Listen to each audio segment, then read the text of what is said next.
ASPS 어드밴스드 세미컨덕터 패키징 쇼.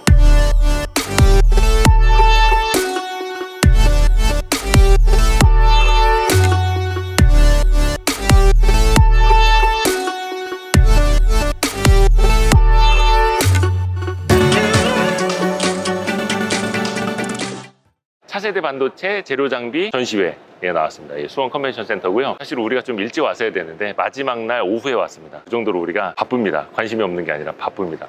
근데 맞다, 우리가 내일 호도리님 특강 있잖아. 호도리님 특강이 이번이 그 심화편이고, 거기에서 반도체 관련 기업들 후공정까지 다 기업별 이거 하나하나 다 배운 거예요. 거의 7시간 8시간 동안. 그거를 먼저 듣고 왔으면 아마 더 많이 보일 텐데, 일단은 오늘은 저희도 같이 공부를 하고 우리 여러분도 보시면서 기업들 대략적으로 좀 설명도 듣고 각 제품들도 좀 보실 수 있게끔 저희가 부스 같이 한번 돌아다녀 볼게요. 들어갑시다.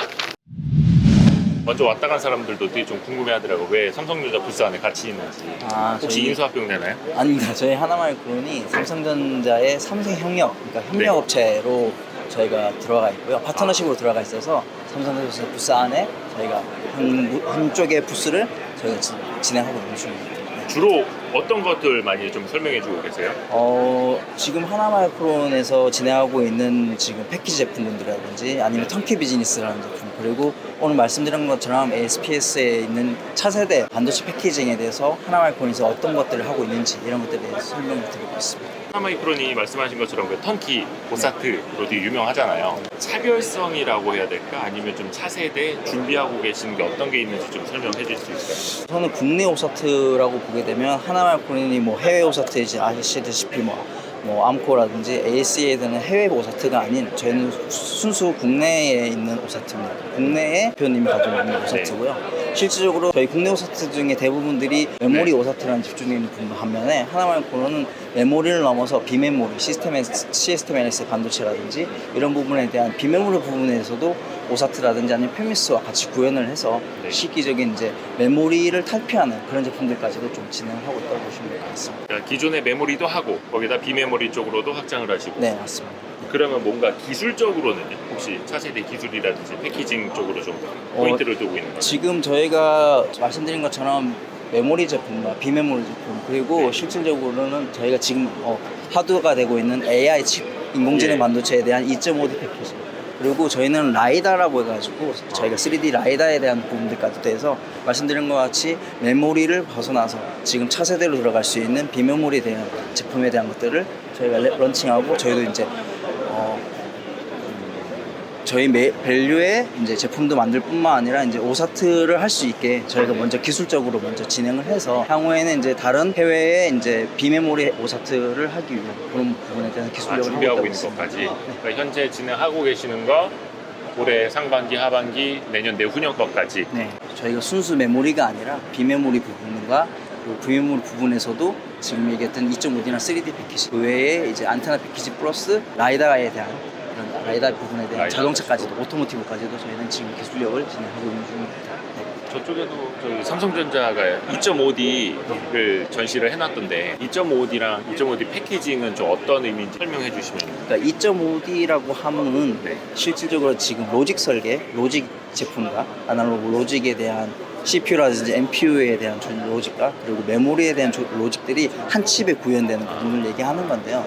실질적으로 메모리에 대한 칩들은 삼성이나 SK하이닉스에서 메모리 제품을 만들지만 메모리 제품군을 가지고 두 개를 합치는 패키징 기술은 삼성도 할 수 있지만 오사츠들도 할 수 있는 부분이 있습니다. 그렇기 때문에 저희는 메인 칩에 대한 웨이퍼를 만드는 게 아니라 그 웨이퍼를 기반으로 해서 2.5D 두 개의 칩들을 3D가 아닌 2.5D 개념으로 만들 수 있는 패키징 기술, 그거를 저희가 할 수 있다고 보시면 될 것 같습니다. 그리고 회사 측에서 가장 좀 향후에 기대하고 있는 분야나 성장성이라든지 시장이 가장 큰 것은 좀 어떤 걸까요? 지금 제가 계속적으로 말씀드렸지만 저희가 SIP 부분에 대한 안테나 패키지라든지 아니면 2.5D 패키지, 그리고 센서에 대한 라이다라든지 3D 센서, 저희는 이쪽으로 많이 기술 개발을 하고 있고 연구소에서도 계속 그렇게 올인을 하고 있는 부분이고요. 그 전에 있는 네거시 제품인 와이브닉 타입에 대한 메모리라든지 이런 부분들은 꾸준히 계속 진행을 하고 있고, 저희가 이제 새로운 획기적인 부분을 말씀드렸던 것처럼 안테나 패키지라든지 2.5D, 라이다 이런 쪽으로 좀 더 한다고 보시면 될 것 같습니다. 지금 네. 회사에서 제일 주력은 뭐예요? 지금 치고 올라오는 거는 2차 전지를 저희가 아. 검사를 진행하고 있어서 네. 네, 그게 지금은 주력이고요. 2차 전지 그 셀 단위에서 검사하는 2차 전지를 외관을 검사하는 그 외관. 네, 외관을 보고 문제가 있는지 없는지를 네, 검사할 수 있는 기술을 그 가지고 외관도 비전, 있고, 네, 비전으로 네. 뭐 비파기라든지 엑스레이 방식으로.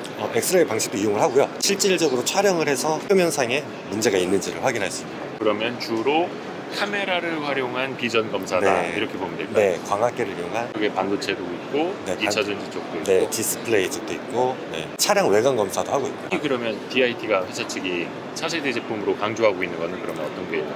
일단은 저희는 AI 개발 그룹이기도 예. 하고 네, AI 기술을 이용해서 네, 검사를 어떻게 하면 더 효율적으로 할 수 있을지 그것도 좀 주력을 하고 있습니다. 보니까 롤베이스와 딥러닝 기술을 결합한 하이브리드 AI 검사 기술이라고 네. 되어 있는데 어떤 기술인지 좀 소개 좀 해주세요. 저희가 이제 딥러닝 검사도 하고 기존에는 이제 룰 베이스로 검사를 진행을 했었는데 그 각각의 단점이 있었습니다. 네. 네, 그 단점을 상호 보완한 알고리즘이고요. 네, 실제 이 알고리즘이 적용되고 쓰이고 있어서 그거를 이제 다른 분야에서 이용할 수 있지 않을까 해서 이번 전시회에 나오게 되었습니다. 예를 들면 어떻게 활용이 되는 거죠? 이걸로 네네네. 설명을 이걸로 드려도 네네네네. 될까요? 기존에는 어떤 이미지를 봤을 때 결함이 있는지 여부를 네. 단순히 영상을 정합시키고 결함이 없는 이미지와 빼는 방식으로도 이제 결함이 어디 있는지 검사를 할 수 있었습니다. 네네. 네. 근데 이 검사하는 환경이 고배율에 그리고 고속으로 하다 보니까 이미지가 같은 장비로 촬영을 했음에도 틀어지거나 네, 밝기가 변하거나 네, 포커스가 변하기도 하고 네, 회전이 일어나기도 했습니다. 예. 근데 이러한 경우에 이렇게 그냥 빼는 방식을 이용하면은 예. 결함 위치를 특정할 수도 없고 가짜 결함들이 많이 나오는 네, 상황이었습니다. 근데 이 상황을 극복하기 위해서 원래 수많은 규칙들이 추가가 되거나 그런 규칙들이 힘들다 보니까 딥러닝 기술이 도입이 됐는데요. 딥러닝 기술은 이제 결함 데이터를 모으고 또 이제 학습이라는 이제 시간 비용이 좀 소모가 많았습니다. 네. 네, 그런 거를 현장에서 직접 적용하기 어렵다는 요청이 있었고요. 네, 거기에 대한 해결책으로 해당 알고리즘이 나오게 되었고 이러한 이미지 변형에도 지금 정확하게 결함을 타겟팅하는 것을 볼 수 있고요. 저걸 지금 AI가 타겟팅을 해 놓은 거예요? 네, 지금 결과고요. 네. 이 이미지가 검사 이미지고 비교 이미지와 이제 비교를 해가지고 다른 결함이 될 물질이 있는지 검출하는 알고리즘입니다. 네, 실제로 이제 다른 이제 이물 결함이 발생하더라도 네. 결함을 검출하는 걸 볼 수 있습니다. 그러니까 인식하는 그런 AI다. 네. 비교 기반 AI를 이용해서 비교 기반으로 검출을 하는. 이게 지금 어떻게 적용이 실제로 되고 있나요? 네, 지금 디스플레이 업종에서 적용이 되고 있고요. 네. 지금 실제 양산 라인에서 불량이 있는지를 검사하기 위해서 네, 활용이 되고 있습니다. 그럼 이것도 나중에 뭐 반도체나 2차 전지나 다른 쪽으로도 계속해서 네, 적용 확장. 확장. 네, 할 계획이고요. 네, 지금은 디스플레이 쪽에 적용이 되어서 사업 분야를 넓히고자 네, 소개하고 있는 네, 대표적인 상품입니다. 아유, 고맙습니다. 매출이랑 수익의 가장 주력인 게 지금 무엇인지부터 설명해 주세요. 저희는 메모리 테스트 공정, 후공정 쪽에서 진행을 하고 있고요. 네. 후공정에 들어가는 것들이 체인지 키트, 네. 그다음에 소켓, 보드 이런 종류거든요. 저희는 뭐 COK, 체인지 키트, 그다음에 버닝 보드, 뭐 보드 쪽 그런 쪽이 이제 매출 비중이 좀 높고 소켓도 매출 비중은 뭐 한 전체 한 25% 정도? 뭐 그 정도 수준 차지하고 있습니다. 이게 이제 지금 소켓이라는 제품이고요. 네. 이런 제품들이 뭐 DDR 여기 이게 지금 소켓 네. 이거 자체가 예. 여기 이제 개별로 다 하나씩 들어가 있는 거고요. 여기 이제 DDR, 뭐 4, 5 네. 이런 재질로 만든 거고, 그다음에 LPDDR 뭐 이런 제품이고요. 그다음에 뭐 RF형, 뭐 이렇게 플래시형, 뭐 이렇게 타입들이 여러 가지가 있는 거죠. 근데 사실 이제 그 소켓이라든지 테스트 보드 쪽으로는 예. 그 경쟁사들이 꽤 많이 있잖아요.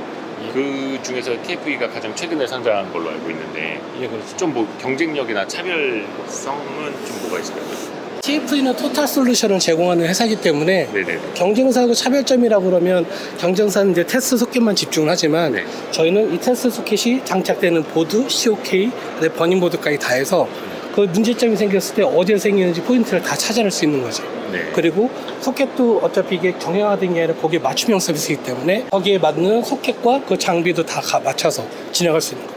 보시면 COK 들어가는 이렇게 디바이스를 갖다 버킴으로 당겨주는 이게 장비인데 네. 예전에는 이게 일체형으로 해서 이게 디바이스에 따라서 이거를 교체를 다 나사를 풀러서 했어야 돼요. 네. 근데 TFE는 이걸 마그네틱 타입으로 개발을 해가지고 요것만 교체하면 그럼 예전에는 이게 한 막 몇십 개씩 있거든요.